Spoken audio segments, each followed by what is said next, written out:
ಧರ್ಮಸ್ಥಳದಲ್ಲಿ ಶವಗಳನ್ನು ಹೂತು ಹಾಕಲಾಗಿದೆ ಅನ್ನುವಂಥ ಆರೋಪಕ್ಕೆ ಸಂಬಂಧಿಸಿದಂತೆ ಎಸ್ಐಟಿ ತನಿಖೆಯನ್ನು ಆರಂಭ ಆಗಿದೆ. ಇವತ್ತು ಎಸ್ಐಟಿ ತನಿಖೆಯ ವೇಳೆ ಬಹಳ ಮಹತ್ವದ ಕುರುಹುಗಳು ಸಿಕ್ಕಿದೆ. 13 ಪಾಯಿಂಟ್ಗಳನ್ನು ಗುರುತಿಸಲಾಗಿತ್ತು. ನಿನ್ನೆವರೆಗೆ 5 ಪಾಯಿಂಟ್ಗಳಲ್ಲಿ ಅಗಿಯೋ ಕಾರ್ಯಾಚರಣೆಯನ್ನು ಮಾಡಲಾಯಿತು. ಏನೂ ಸಿಕ್ಕಿರಲಿಲ್ಲ. ಒಂದು ಪ್ಯಾನ್ ಕಾರ್ಡು, ಒಂದು ಕ್ರೆಡಿಟ್ ಕಾರ್ಡು, ಇಂಥದ್ದು ಸಿಕ್ಕಿದ್ದು ಬಿಟ್ಟರೆ, ಡೆಬಿಟ್ ಕಾರ್ಡು ಇಂಥದ್ದು ಸಿಕ್ಕಿದ್ದು ಬಿಟ್ಟರೆ ಬೇರೆ ಏನೂ ಸಿಕ್ಕಿರಲಿಲ್ಲ. 6ನೇ ಪಾಯಿಂಟ್ ಇವತ್ತು ಅಗಿಯುವಂಥ ಕಾರ್ಯಾಚರಣೆ ಆಯಿತು. 6ನೇ ಪಾಯಿಂಟ್ನ 4 ಅಡಿ ಆಳದಲ್ಲಿ ಮಾನವನ ದೇಹದ ಅವಶೇಷಗಳು ಪತ್ತೆಯಾಗಿದೆ, ಮೂಳೆಗಳು ಪತ್ತೆಯಾಗಿದೆ. FSL ರಿಪೋರ್ಟ್ ಪ್ರಕಾರ, ಪ್ರಾಥಮಿಕ ರಿಪೋರ್ಟ್ ಪ್ರಕಾರ ಅದು ಪುರುಷನ ಮೃತದೇಹ ಇರಬಹುದು ಅನ್ನುವಂಥ ಶಂಕೆ. ಇದರ ಬೆನ್ನಿಗೆ ಈಗ ಕುತೂಹಲ ಸೃಷ್ಟಿಯಾಗ್ತಾ ಇದೆ. ಇದು ಯಾರದ್ದು? ಇಲ್ಲಿ ಅಂತ್ಯಕ್ರಿಯೆ ಮಾಡಲ್ಪಟ್ಟಿರೋದೋ, ಹೂತು ಹಾಕಲಾಗಿರೋದೋ, UDR ಕೇಸಿಗೆ ಸಂಬಂಧಿಸಿದಂಥ ಮೃತದೇಹನ ಇದು, ಅಥವಾ ಕೊಂದು ತಂದು ಹೂತು ಹಾಕಲಾಗಿದೆಯೋ? ಇದೆಲ್ಲ ಪ್ರಶ್ನೆಗಳು ಕೂಡ ರೈಸ್ ಆಗ್ತಾ ಇದೆ. ಯಾಕಂತಂದರೆ ಕಂಪ್ಲೇಂಟ್ ಆ ರೀತಿ ಇದೆ. ಕಂಪ್ಲೇಂಟ್ ಕೊಟ್ಟಿರುವಂಥ ಅನಾಮಿಕ ದೂರುದಾರ 100ಕ್ಕೂ ಅಧಿಕ ಅಂತ ನಂಬರ್ಸನ್ನು ಹೇಳಿರೋದ್ರಿಂದ ಮೊದಲ ಅಸ್ಥಿಪಂಜರ ಅಥವಾ ದೇಹದ ಅವಶೇಷಗಳು ಈಗ 6ನೇ ಪಾಯಿಂಟಲ್ಲಿ ಪತ್ತೆಯಾಗಿದೆ. ಇನ್ನೂ 7 ಪಾಯಿಂಟ್ಗಳು ಇದರ ಸುತ್ತಮುತ್ತನೇ ಇದೆ. ಒಟ್ಟು 13 ಪಾಯಿಂಟ್ ಇಲ್ಲಿಯವರೆಗೆ ಫೈಂಡ್ ಔಟ್ ಮಾಡಿರೋದು, ಸ್ಥಳ ಮಹಜರು ಮಾಡಿ ಮಾರ್ಕಿಂಗ್ ಮಾಡಿರೋದು. ಅಂದರೆ ಈ ಜಾಗದಲ್ಲಿ ಮಾತ್ರ. ಇನ್ನು ಬೇರೆ ಬೇರೆ ಜಾಗಗಳು ಕೂಡ ಇದ್ದಾವೆ. ಆತನ ದೂರನ್ನೇ ಆಧರಿಸಿ ಹೇಳಬೇಕು ಅಂತಾದರೆ ಇನ್ನೂ ಬೇರೆ ಬೇರೆ ಜಾಗಗಳಲ್ಲೂ ಕೂಡ ಹೂತು ಹಾಕಿದ್ದೀನಿ ಅಂತ ಆತ ಹೇಳಿಕೊಂಡಿದ್ದಾನೆ. ಹೆಚ್ಚಿನ ಡೀಟೇಲ್ ನೀಡೋದಕ್ಕೆ ನಮ್ಮ ಪ್ರತಿನಿಧಿ ಕಿರಣ್ ಫೋನ್ ಸಂಪರ್ಕದಲ್ಲಿ. ಕಿರಣ್, ಸದ್ಯ ಏನಾಗ್ತಾ ಇದೆ? ಹೆಚ್ಚಿನ ಡೀಟೇಲ್ ಏನು ಕೊಡ್ತೀರಿ ಇದಕ್ಕೆ ಸಂಬಂಧಿಸಿ? ಸದ್ಯಕ್ಕೆ SIT ಅಧಿಕಾರಿಗಳು ಹಾಗೇನೆ ಕಾರ್ಮಿಕರು ಭೋಜನದ ವಿರಾಮ ಪಡೆದಿದ್ದಾರೆ. ಈಗ ಒಂದು ಬ್ರೇಕ್ ತಕೊಂಡು ಮತ್ತೆ ಆ ಒಂದು ಕಾರ್ಯ ಪರಿಶೋಧಿಸುವ ಕಾರ್ಯ ಮುಂದುವರಿಯುತ್ತೆ. ಈಗ ಕೇವಲ ಕೆಲವು ಬೋನ್ಸ್ಗಳು ಮಾತ್ರ ಸಿಕ್ಕಿವೆ, ಅಂದರೆ ಮೂಳೆಗಳು ಮಾತ್ರ ಸಿಕ್ಕಿರುವಂಥದ್ದು. ಅದರ ಬೇರೆ ಪಾರ್ಟಿಕಲ್ಸ್ಗಳು ಇದಾವ ಅನ್ನೋದನ್ನ ಈಗ ನೋಡಬೇಕು. ಈ ಹಿನ್ನೆಲೆಯಲ್ಲಿ ಆ ಭಾಗ ಕೆಲವು ಈ ಜಾಗವನ್ನು ಬಿಟ್ಟು ಅಕ್ಕಪಕ್ಕದ ಜಾಗಗಳನ್ನ ಅಗೆದು ನೋಡುವಂತ ಪ್ರಕ್ರಿಯೆ ಈಗ ಆರಂಭವಾಗುತ್ತೆ. ಅದರ ನಡುವೆ ಈ FSL ಟೀಮ್ ತನ್ನ ಕಾರ್ಯವನ್ನು ಮಾಡಿ, ಅಂದ್ರೆ ಸಿಕ್ಕಿರುವಂತಹ ಏನು ಮೂಳೆಗಳಿದ್ದಾವೆ ಅದನ್ನ ಸಂರಕ್ಷಿಸುವಂತಹ ಕಾರ್ಯ, ಹಾಗೆ ಅದನ್ನ FSL ಲ್ಯಾಬಿಗೆ ಕಳಿಸುವಂತ ಕಾರ್ಯ ಮಾಡಬೇಕು. ಈ ಹಿನ್ನೆಲೆ ಅದೊಂದು ಲೆಂತಿ ಪ್ರೋಸೆಸ್. ಈ ಹಿನ್ನೆಲೆಯಲ್ಲಿ ಬೇರೆ ಕಡೆ ಮತ್ತೆ ಭೂಮಿ ಅಗಿಯುವಂತ ಕಾರ್ಯ ನಡೆಯೋಲ್ಲ ಅಂತ ಅನ್ಕೊಂಡಿದ್ದೀವಿ. ಯಾಕಂದ್ರೆ ಒಂದ್ ಕಡೆಯಿಂದ ಬೇರೆ ಕಡೆ ಹೋಗ್ಲಿಕ್ಕೆ ಆಗಲ್ಲ, ಯಾಕಂದ್ರೆ FSL ಟೀಮ್ ಒಂದೇ ಇರುವಂತದ್ದು. ಈ ಹಿನ್ನೆಲೆಯಲ್ಲಿ ಪಾಯಿಂಟ್ 6 ಅಲ್ಲೇ ಎಲ್ಲವೂ ನಡೆಯುತ್ತೆ ಅಂತ ಹೇಳಲಾಗುತ್ತೆ. ಕಿರಣ್, ತಾವಾಗಲೇ ಮಾಹಿತಿ ಕೊಡ್ತಾ ಇದ್ರಿ, ತಲೆಬುರುಡೆ ಏನಾದರೂ ಸಿಕ್ಕಿದ್ರೆ ಈ ತನಿಖೆಗೆ ಇನ್ನಷ್ಟು ಸಹಕಾರಿ ಆಗ್ತಾ ಇತ್ತು. ಯಾಕಂತಂದ್ರೆ ಸೂಪರ್ ಇಂಪೋಸ್ ಪ್ರಕ್ರಿಯೆ ಮಾಡೋ ಮುಖಾಂತರ ಆ ವ್ಯಕ್ತಿ ಹೇಗಿದ್ದ ಅನ್ನೋದನ್ನು ಫೈಂಡ್ ಔಟ್ ಮಾಡೋದಕ್ಕೆ ಸಾಧ್ಯ ಇದೆ ಅಂತ. ತಲೆಬುರುಡೆ ಏನಾದರೂ ಸಿಕ್ಕಿದೆಯಾ? ಈವರೆಗೂ SIT ಅಧಿಕಾರಿಗಳಂದ್ರೆ SIT ಮೂಲಗಳ ಪ್ರಕಾರ ಕಲ್ಲಿನ ಒಂದು ಯಾವುದೂ ಇದು ಸಿಕ್ಕಿಲ್ಲ. ಒಂದು ಮೂಳೆ ಅಂತ ಸಿಕ್ಕಿದೆ, ಅದು ಕಲ್ಲಿದ ಅಲ್ಲ ಅನ್ನೋದನ್ನ ಈಗ ಖಚಿತಪಡಿಸ್ತಾ ಇದ್ದಾರೆ.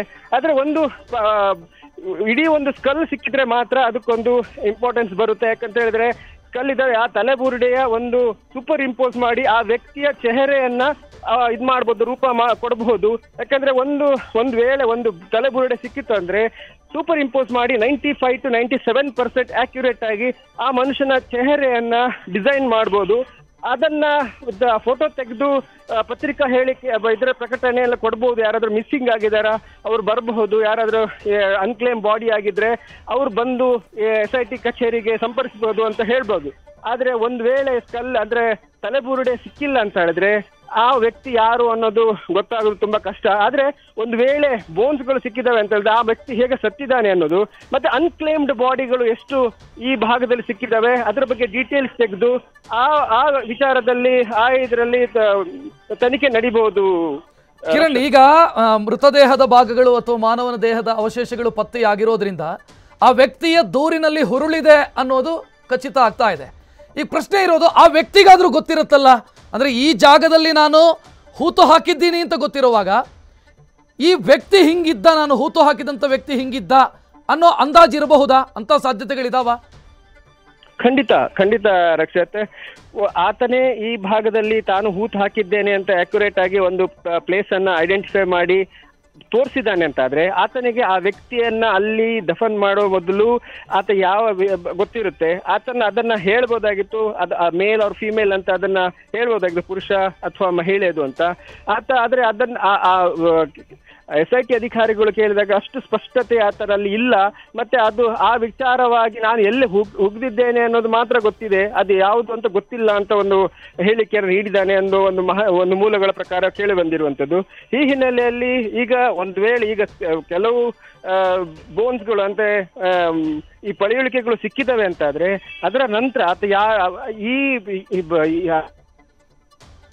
ಹೂಳ್ಬೇಕಾದ್ರೆ ಹೇಗೆ ಮಾಡ್ದ, ಎಲ್ಲಿತ್ತು ಈ ಶವ, ಎಲ್ಲಿತ್ತು, ಎಲ್ಲಿಂದ ಆತ ತಂದ, ಅದು ಎಷ್ಟು ಗುಂಡಿ ತೆಗೆದು ಅಗದು ಅದರಲ್ಲಿ ಹಾಕಿದ, ಮಣ್ಣು ಮುಚ್ಚಿದಾನೆ ಅನ್ನೋದು ಪ್ರತಿಯೊಂದರ ಈಗ ಆತನ ವಿಚಾರಣೆ ಕೂಡ ನಡಿಬೇಕು. ಕಿರಣ್, ಇದರ ಜೊತೆಗೆ ಇನ್ನೊಂದು ಪ್ರಶ್ನೆ ಕೂಡ ಬರುತ್ತೆ. ಆತ ದೂರಿನಲ್ಲಿ ಉಲ್ಲೇಖಿಸ್ತಾನೆ, ನನ್ನ ಮೇಲ್ವಿಚಾರಕರು ಹೇಳಿದ್ರು ಅಂತ ನಾನು ದಫನ್ ಮಾಡ್ತಿದ್ದೆ, ಹೂತು ಹಾಕ್ತಿದ್ದೆ ಅಂತ. ಈಗ ಆತ ಹೇಳಿದ್ರಲ್ಲಿ ಸತ್ಯ ಇದೆ, ಹುರುಳಿದೆ ಅನ್ನೋದು ಗೊತ್ತಾಗಿರೋದ್ರಿಂದ ಮೇಲ್ವಿಚಾರಕರು ಯಾರು, ಈತನಿಗೆ ಸೂಚನೆ ಕೊಡ್ತಿದ್ದವ್ರು ಯಾರು, ಈ ಆಂಗಲಲ್ಲೂ ಯೋಚನೆ ಆಗುವಂತ ಸಾಧ್ಯತೆಗಳಿದೆಯಾ ಮುಂದಕ್ಕೆ? ಖಂಡಿತ ರಕ್ಷತ್. ಯಾಕಂದ್ರೆ ಆತ ಹೇಳಿರುವಂತಹ ತನ್ನ ಪತ್ರದಲ್ಲಿ ಹೇಳಿರುವಂತಹ ಕೆಲವು ಘಟನೆಗಳು ಮತ್ತೆ ಮೇಲ್ವಿಚಾರಕರು ಕೆಲವು ಶವಗಳನ್ನ ತನ್ನತ್ರ ನೀಡಿ ಆ ಭಾಗದಲ್ಲಿ ಶವ ಬಿದ್ದಿದೆ ಅಥವಾ ಶವ ಇದೆ, ಅದನ್ನ ನೀನು ರಹಸ್ಯವಾಗಿ ಹೂಳ್ಬೇಕು ಅಥವಾ ಹೂತು ಹಾಕ್ಬೇಕು ಅನ್ನೋದನ್ನ ಸೂಚನೆ ನೀಡಿದ್ರು, ಎಚ್ಚರಿಕೆಯನ್ನ ಕೊಡ್ತಿದ್ರು, ಮತ್ತೆ ಬೆದರಿಕೆ ಹಾಕ್ತಿದ್ರು ಅನ್ನೋದನ್ನ ಆತ ಮೆನ್ಷನ್ ಮಾಡಿದ್ದಾನೆ. ಈ ಹಿನ್ನೆಲೆಯಲ್ಲಿ ಆ ನಿಟ್ಟಿನಲ್ಲೂ ಕೂಡ ಆತ ಯಾರ ಮೇಲ್ವಿಚಾರಕರು ಅನ್ನೋದನ್ನ ಈಗಾಗಲೇ ಹೇಳಿರ್ಬೋದು. ಯಾಕಂದ್ರೆ ಪೊಲೀಸರು SIT ಅಧಿಕಾರಿಗಳು ಈಗಾಗಲೇ ಅದನ್ನ ಪಟ್ಟಿ ಮಾಡ್ಕೊಂಡಿರ್ತಾರೆ. ಯಾರೆಲ್ಲ ಹೆಸರುಗಳನ್ನ ಆತ ಸೂಚಿಸಿದ್ದಾನೆ ಅವರನ್ನೆಲ್ಲರಿಗೂ ನೋಟಿಸ್ ಕೊಟ್ಟು ಅವರನ್ನ ವಿಚಾರಣೆ ಕಡಿಯುವಂತ ಸಾಧ್ಯತೆ ಇದೆ ರಕ್ಷತ್. ಅಲ್ಲಿಗೆ ಕಿರಣ್, ಈ ಕೇಸಲ್ಲಿ ದೂರುದಾರರು ಇಲ್ಲ ಅನ್ನೋದೊಂದನ್ನ ಬಿಟ್ರೆ ಲೀಡ್ ಇದೆ ಈ ಕೇಸಲ್ಲಿ? ಖಂಡಿತ ಲೀಡ್ ಅಂತೂ ಇದೆ. ಯಾಕಂದ್ರೆ ಈಗ ಸ್ಕಲ್ ಇದ್ರದ್ದು ಕೆಲವು ಬೋನ್ಸ್ಗಳು, ಪಾರ್ಟಿಕಲ್ಸ್ಗಳು ತಿಕ್ಕಿರುವ ಹಿನ್ನೆಲೆಯಲ್ಲಿ ತನಿಖೆ ಈಗ ಚುರುಕಾಗುತ್ತೆ. ಆ ನಿಟ್ಟಿನಲ್ಲಿ ಈತ ಯಾರು ಅನ್ನೋದು, ಮತ್ತೆ ಈಗ ಇನ್ನೂ 0.7, 0.8 ಅಲ್ಲಿ ಮತ್ತೆ ಭೂಮಿ ಅಗಿಲಿಕ್ಕೆ ಸ್ಟಾರ್ಟ್ ಮಾಡಿದಾಗ ಅಲ್ಲೇನಾದ್ರೂ ಸಿಕ್ಕಿದ್ರೆ ಮತ್ತಷ್ಟು ಆತ ಹೇಳಿದ್ರಲ್ಲಿ ಪುಷ್ಟಿ ಇದೆ ಅನ್ನೋದು ಒಂದು ಸ್ಪಷ್ಟ ಆಗುತ್ತೆ. ಹಾಗೆ ತನಿಖೆಯ ದಿಕ್ಕು ಬದಲಾಗಬಹುದು.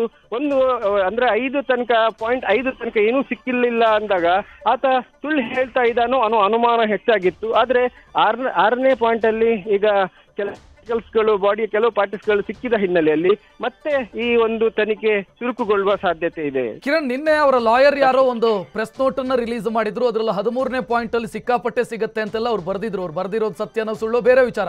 ಬಟ್ 13ನೇ ಪಾಯಿಂಟ್ ತಾವು ಆಗ್ಲೇ ಹೇಳಿದ್ರಿ, ನದಿ ದಡದಿಂದ ರಸ್ತೆಯ ಈ ಭಾಗದಲ್ಲಿದೆ ಅನ್ನೋ ಮಾಹಿತಿಯನ್ನು ಕೊಟ್ರಿ. ಆ ಪ್ಲೇಸ್ ಎಲ್ಲ ಸದ್ಯ ಸೆಕ್ಯೂರ್ ಆಗಿದೆಯಾ?